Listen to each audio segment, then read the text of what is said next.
4절부터 6절까지 말씀을 보겠습니다. 고린도후서 10장 4절입니다. 우리의 싸우는 병기는 육체에 속한 것이 아니요 오직 하나님 앞에서 견고한 진을 파하는 강력이라. 모든 이론을 파하며 하나님 아는 것을 대적하여 높아진 것을 다 파하고 모든 생각을 사로잡아 그리스도에게 복종케 하니 너희의 복종이 온전히 될 때 모든 복종치 않는 것을 벌하려고 예비하는 중에 있노라. 6절 말씀까지 보았습니다. 이 고린도후서 10장 4절에서 6절까지 말씀은 지금 우리가 계속 생각해 오는 대로 하나님의 종된 그 정당한 평가 기준이 무엇인가 하는 것입니다. 우리는 이 하나님의 종으로 서 있는 사람들, 대표적으로 목사 혹은 장로 혹은 우리가 교사를 하거나 구역장을 하거나 이렇게 하나님의 어떤 복된 구원과 진리와 영원하고 생명된 말씀을 맡아서 일을 할 때 그가 그 일을 맡아서 하고 있는 자신을 제대로 하고 있는지 제대로 못하고 있는지를 무엇을 갖고 기준을 삼으며 또 스스로 어떻게 평가를 해야 되는가 하는 그 기준을 오늘 특별히 이 본문을 통해서 더 확실하게 알게 되기를 바라는 것입니다. 가장 중요한 핵심은 이겁니다. 우리의 싸움은 결국 하나님 아는 것을 대적하여 높아진 생각을 주 앞에 무릎 꿇리는 싸움을 하는 것입니다. 이것이 가장 중요한 싸움입니다. 그래서 그 목사가 목사 노릇을 제대로 하고 있는지, 그 구역장이 구역장 노릇을 제대로 하고 있는지는 그가 맡은 일로 그 상대방이 하나님 앞에 와서 무릎을 꿇느냐, 아니면 그 일을 하는 나를 보고 있느냐 하는 싸움입니다. 내가 그 하나님 앞에서 맡은 일을 제대로 해서 상대방이 맞는 결과에 도달했기 때문에 나에게 감사를 하는 것이냐, 아니면 이 일을 통하여 내가 가진 똑똑함, 남다른 어떤 비범함이 부각되느냐 하는 것은 우리가 주의 깊게 살펴봐야 되는 대목인 것입니다. 이 4절에 나오는 바와 같이 우리의 싸움은 그래서 우리가 가진 어떤 재주들이 아닙니다. 지난번에도 말씀드린 바와 같이 목사는 공부를 많이 했다든가 머리가 좋다든가 이런 것으로는 전혀 그의 무슨 자격과 그의 실력을 평가하지 않습니다. 종종 그런 얘기를 저는 듣는 편인데요. 저를 머리가 좋다 이렇게 생각하는 분들이 있는데 저는 머리가 좋지 않습니다. 말을 잘한다 그런 얘기도 들어본 적이 있는데 저는 말을 잘하지도 않습니다. 여러분이 제가 한 설교를 다시 테이프로 가만히 들어보시면 말을 더듬는 데가 많고 적당한 표현이 떠오르질 않아서 쩔쩔매는 경우를 여러 번 보셨을 겁니다. 제가 말을 잘하지도 않고 머리가 좋지도 않습니다. 꼭 평가를 해 주시려면 제가 하나님 편을 열심히 들고 있다 그렇게는 하실 수 있습니다. 사실이 그러니까. 그러나 제가 하나님 편을 열심히 든다는 거랑 그 들은 것이 얼마나 효과가 있느냐 하는 것은 전혀 다른 것인데, 우리 인간적인 생각에서는 그 효과가 있기 위해서는 우리가 재주가 있어야 된다고 생각을 하는 법이고, 하나님은 그렇지 않다는 것입니다. 왜냐하면 우리의 싸움은 세상적 가치 혹은 세상에 있는 어떤 것을 소유하거나 혹은 설득하는 싸움이 아니라 세상적이지 않은 것, 초월에 관한 것, 영혼에 관한 것, 진리에 관한 것이기 때문에 그것을 항복하고 그것으로 마음이 변하는 일은 하나님 외에는 아무도 하지 못하기 때문입니다. 그리고 그 일은 언제나 하나님께서 세상적으로 볼 때는 별 볼 일 없는 것으로 일하기를 기뻐하신다고 성경은 누누이 강조하고 있습니다. 왜 그렇다고요? 그것이 우리의 생각이나 우리의 재주가 아니라는 것을 증명하기 위해서라도 하나님은 언제나 못한 사람으로 일을 하신다, 이렇게 성경이 강조하고 있습니다. 그래서 우리는 이런 걸 조심해야 됩니다. 신앙 문제에 있어서 가장 문제가 되는 게 뭐냐 그러면 그건 부도덕한 것이 아닙니다. 반윤리적인 것도 아닙니다. 신앙에 있어서 최고의 적은 언제나 인본주의입니다. 하나님을 대적하여 높아진 생각입니다. 그것이 이 세상에 얼마나 팽배해 있느냐 하면 모든 우리의 삶을 가장 크게 주장하고 영향을 미치는 것이 과학입니다. 우린 과학이라 그러면 이공계열의 사고방식으로 생각을 하기 쉬운데, 인문 쪽, 문과 쪽도 인문과학이라 그럽니다. 꼭 공돌이들만 과학을 하는 것이 아니라, 이 공돌이 반대말이 뭡니까? 문돌이라고는 안 그러던데, 이쪽 문과 쪽을 하는 사람들도 인문과학을 한다 그럽니다. 왜 과학이라 그러냐면 사람의 모든 사고나 무슨 학문이나 이런 모든 것은 과학적인 사고 방식에 의해서 사고되고 또 모아지고 정리되기 때문입니다. 과학이라는 것은 모든 사실은 이성적인 검증이 가능하다라는 사고방식입니다. 그러니까 모든 진리는 이성적으로 논증이 가능하다라는 사상이 과학입니다.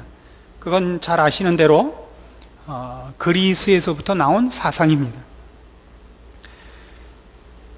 모든 진리와 사실이 이성적 검증, 논리적 증명이 가능하다는 것은 다시 말해서 인간이 이해하고 인간이 확인할 수 없는 것은 사실이 아니다라는 얘기가 됩니다. 그래서 인간은 어떻게 하기 시작을 했느냐 하면 그 철학을 처음에는 절대를 추적하기 위하여 철학이라는 학문을 만들었는데, 그 철학이 절대 진리를 추적하기 위해서 하다가 그 절대 진리를 추적하는 방법이 과학적인 것, 즉 논리적인 규명으로 절대 진리를 찾으려고 하다 못 찾게 되자 없다가 되어버린 겁니다. 하나님은 없다가. 하나님이 인간의 안테나에 걸리지 않자 없다고 해버린 것이 철학이 도달한 지점입니다. 그 일을 칸트가 했죠. 순수이성 비판에서 인간의 이성은 한계가 있다. 그 인식의 범위에서 한계가 있다. 초월을 인지할 수 없다라는 것을 증명한 것이 잘 아시는 순수이성 비판입니다. 그래서 철학이 원래 절대 진리를 추적하기 위하여 만든 학문이었는데 절대 진리를 찾지 못하게 됐습니다. 이유는 지금 말씀드린 대로 인간의 진리 확인 방법이 이성에 근거했기 때문입니다. 그래서 절대 진리를 찾는 것을 포기하고 실존주의로 와버렸습니다. 실존주의란 인간이 인식하는 것만 진리다 이겁니다. 그리고 그 인식과 인식 사이에 공통점이 있을 수 있기도 하고 없을 수 있기도 하다. 이게 말이 있을 수 있기도 하고 없을 수 있기도 하다 그런 겁니다. 그러니까 절대가 없으니까, 예를 들면 현대음악과 현대미술을 보십시오. 그 미술 평론가 중에 유명하신 분이 있죠. 이일 선생님이라고. 어떻게 그 사석에서 만날 기회가 있어서 물어봤습니다. 제가 목사된 그 직분상 그 여러 직업을 가진 성도들을 만나게 되고 최소한의 교양을 가져야 되는데 미술을 보는 ABC를 좀 가르쳐 주십시오 그랬습니다. 그래서 그분이 뭐라 그런지 아십니까? 그게 없답니다. 그러면 이 그림이 무엇을 그리려고 했는지 작가의 의도가 있을 것 아닙니까? 그러니까 이제는 현대미술은 그게 아니고 보는 사람이 그걸 세모라고 느꼈으면 세모고 네모라고 느꼈으면 네모다 이겁니다. 그래서 제목이 언제부턴가, 옛날에는 여심, 만추 이러다가 어느 날부터가 무제가 등장을 했죠. 그러다 이제는 어떻게 했어요? 95-2-6, 95-4-3, 95년 4월에 만든 세 번째 작품이다 이거예요. 제목이 없어지기 시작을 한 겁니다. 왜 제목이 없냐면 그린 사람이 A라는 걸 그렸어도 본 사람이 B라고 볼 수 있다는 것입니다. 척 이해가 안 가죠? 이게 실존주의의 역량입니다. 그린 사람 맘대로, 보는 사람 맘대로입니다. 저걸 보고 내가 뭘로 느꼈다고 해서 상대방한테 강요할 수 없다는 거죠. 이것이 잘 보시면 절대 진리를 추적하는 것을 포기했다는 걸 여러분 금방 아실 것입니다. 무엇 때문에요? 사람들이 자기가 가진 이성으로 인식되지 않는 것은 없다고 우겼기 때문입니다. 이것이 오늘날 어디로 녹아나와 있느냐 하면 가장 대표적으로 미국식 사고방식에 의해서 전 세계에 퍼지고 있는데, 이 실존주의의 한 형태가 책임과 결정이라는 모양으로 전 세계에 퍼져 있습니다. 어떤 사람과 결혼을 했는데 그 결혼한 것이 마음에 안 들어요. 잘못했어요. 그랬을 때 뭐라고 답을 하느냐 하면, 미국식 사고방식은 그렇지만 내가 결정한 것이기 때문에 후회는 없다. 이 말에 지금 제가 하고 싶은 얘기의 의미를 연결해서 알아들으시겠어요? 자기가 한 것이 잘못됐으면 잘못한 거죠. 그러나 잘했다, 잘못했다는 이제 없는 거예요. 후회는 없다예요. 내가 결정했으므로. 그러니까 맞는 결정과 틀린 결정이라는 것이 없는 겁니다. 오직 남은 것은 내일에 관한 한 내가 결정한다는 것만 하나의 의미로 남아있지, 그 결정이 옳으냐 그르냐는 없는 시대가 된 겁니다. 이 말 아시겠습니까? 아, 이거 중요한 말인데 그렇게 이상한 얼굴을 하고 계시면 어떡합니까? 밤새 기도하면서 준비했는데 이러기입니까? 그러니까 이 미국식 복음은 이렇게 돼 있죠. 복음을 전하고 오늘 예수 믿기로 결심하신 분 손 드십시오죠. 일어나십시오, 나오십시오예요. 우리 잘 아는 구원 초청이라는 것입니다. 그것이 효과가 있고 그렇게 할 수 있습니다. 그러나 그것이 미국식 사고방식이요, 실존주의의 한 그 형태인 것입니다. 그렇게 구원을 얻은 사람들은 구원의 확신이 뭐냐 하면, 내가 결정했으니까, 내가 주를 영접했으니까, 내가 결심하고 내가 책임을 지겠다는 것이 그 구원의 근거입니다. 그래서 당신은 정말 지금 죽어도 천국 갈 자신이 있습니까? 이런 질문에 네라고 대답하는 것은 내가 결정했으니까. 우리의 결정, 나의 결심이야말로 유일한 하나의 분명한 잣대인 것입니다. 내가 어떤 확신 속에서, 어떤 각오 속에서 결정했느냐는 사실은 아무 쓸모가 없을 때가 많습니다. 우리가 인생을 살아보면 가장 대표적인 것으로, 결혼하신 남편과 부인에게 꼭 만족하십니까? 이게 따로따로 물어봐야 되는데, 원래 별로 만족하지 않죠. 불만이 많죠. 이럴 줄 알았으면 다 안 했다는 거 아닙니까? 저라고 예외가 아니죠. 저희 집사람한테 물어보면 또 똑같은 얘기를 할 겁니다. 서로 피차마차 포장마차인데. 그러나 그때 우리도 연애를 했어요. 연애할 때는 죽고 못 살 것 같이 했어요.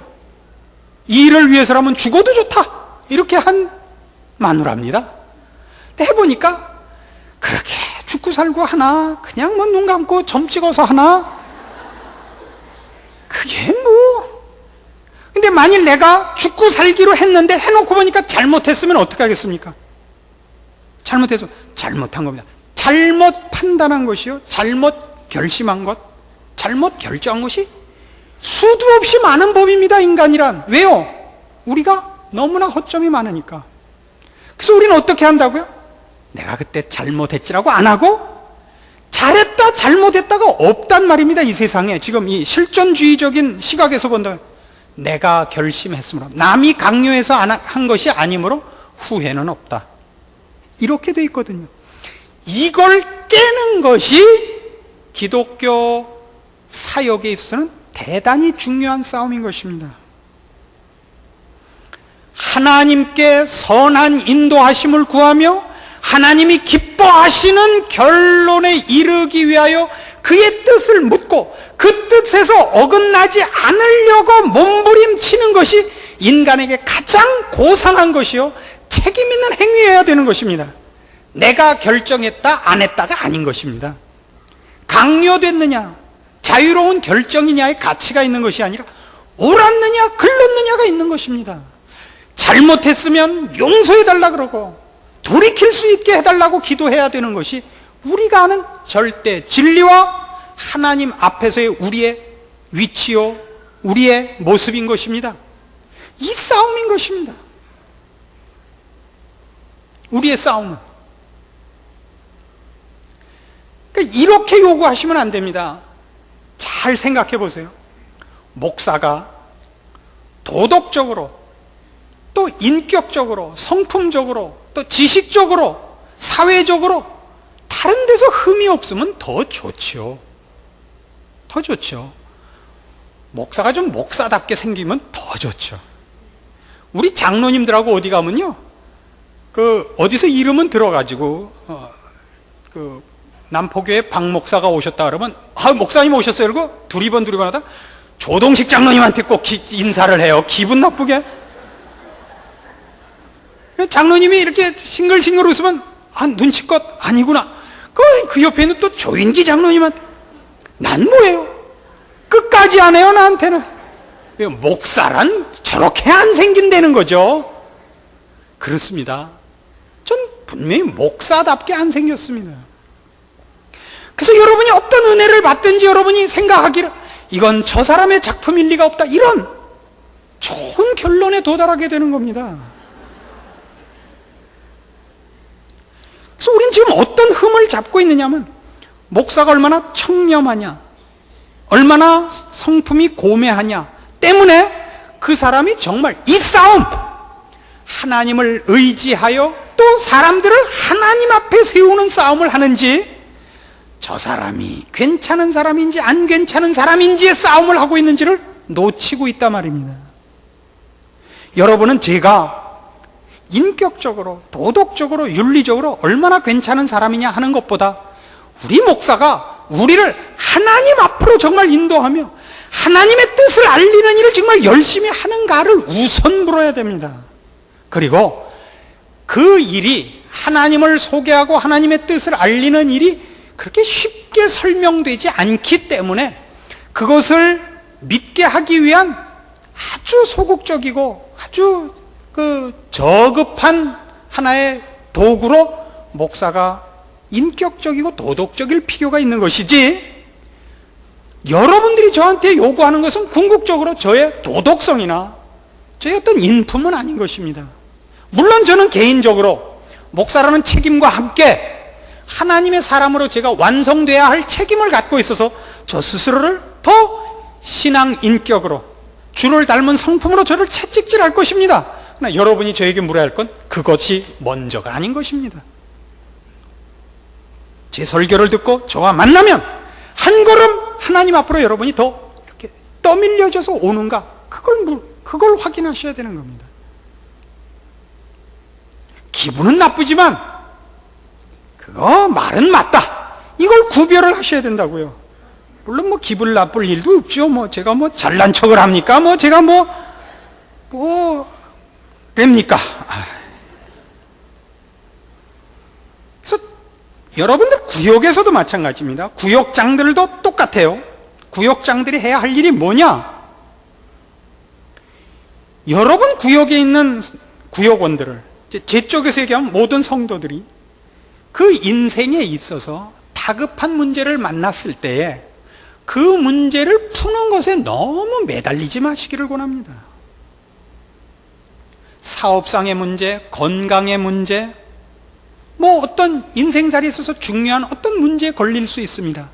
그래서 목사 쪽에서도 그렇고 구역장님들도 보면 그 문제를 해결하기 위하여 어떤 용한 곳에 사람들을 소개하거나 스스로 그 문제를 푸는 용한 사람이 되기를 소원하는 경우가 많습니다. 우리의 생각을 모두 겸손히 무릎 꿇려 하나님께 모든 것을 의탁하고 도우심을 구하는 자세로 가는 것이 아니라 하나님이 우선 내 급한 문제를 해결해 줬으면 좋겠다가 우선순위 앞에 서는 일에 우리가 모두 시험에 든단 말입니다. 그래서 적지 않은 구역장들이 구역원들을 그런 문제 해결을 위해서 자신의 책임을 자기도 모르게 이탈하는 경우를 보았고, 목사들도 성도들의 지금 당한 어려운 문제를 푸는데 더 관심을 가져서 그 사람의 전 생각과 사고방식과 인격과 자세가 하나님 앞에 의존화되는 것보다 하나님이 우리의 지금 시급한 문제를 해결해 주는 것에 초점을 맞추는 신앙으로 자기도 모르게 변질시키는 실수를 많이 하곤 했던 것입니다. 그건 우리 서로 간에 경계해야 되는 것입니다. 책임을 맡은 하나님의 일꾼과 그 책임을 맡은 하나님의 일꾼에 대한 기대가 서로 오해가 없어야 되는 것입니다. 물론 하나님께서 우리를 찾아오시고 우리 편이고 우리를 복주기를 원하시고 하나님 편에 서는 것이 진리요 영원이라는 것을 알게 하기 위하여 하나님께서 우리의 다급한 현실 문제를 해결함으로써 하나님을 증명하는 예가 있습니다. 그러나 궁극적으로는 그게 아닙니다. 궁극적으로는 신앙이란 우리가 이 세상에서 잘 먹고 잘 사는 것도 아니요, 이 세상에서 건강하여 만수무강하는 것도 아닙니다. 결국은 어디로 오는 것이냐? 하박국서 3장에 가시면 이 유명한 이 고백으로 오는 것입니다.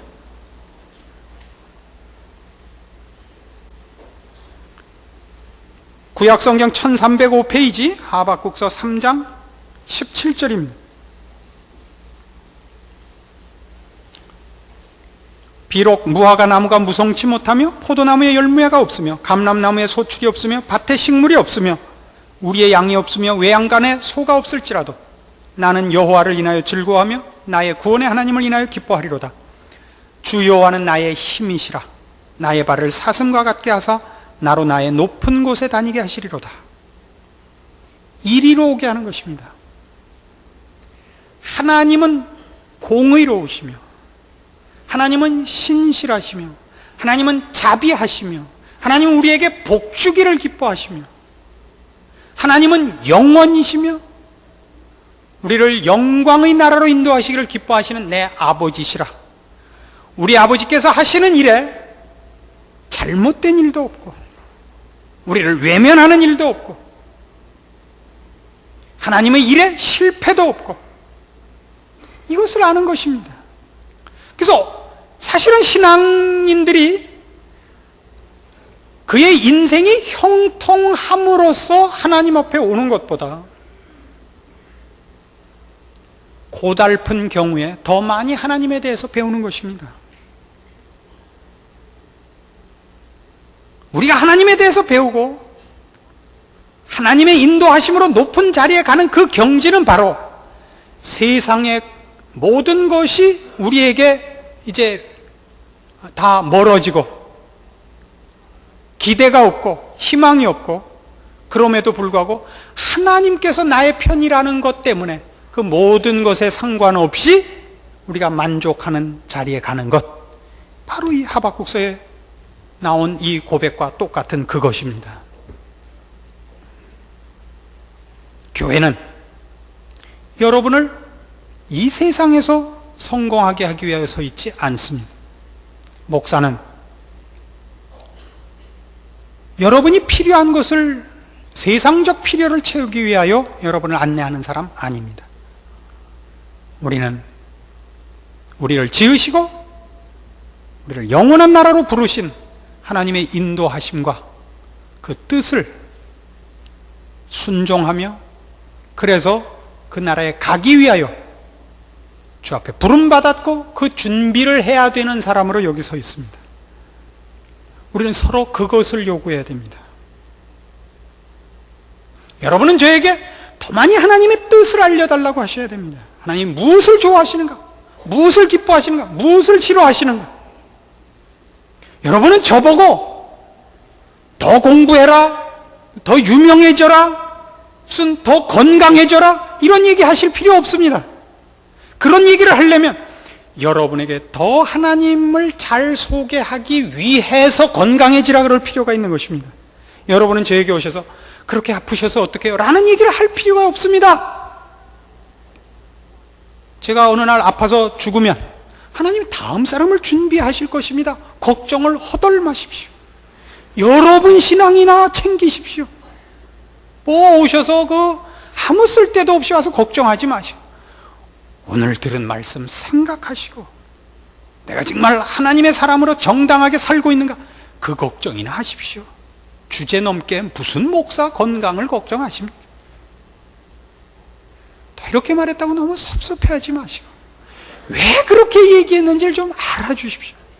우리 목사님 정말 사심도 없고 위대한 하나님의 종이구나 이렇게 좀 알고 여러분들이 하나님 앞에 어떻게 가야 되는지 무엇을 들어야 되는지 무엇을 해야 되는지 그 길로 여러분이 가시는 것이 우리 서로에게 다 복이 올시다.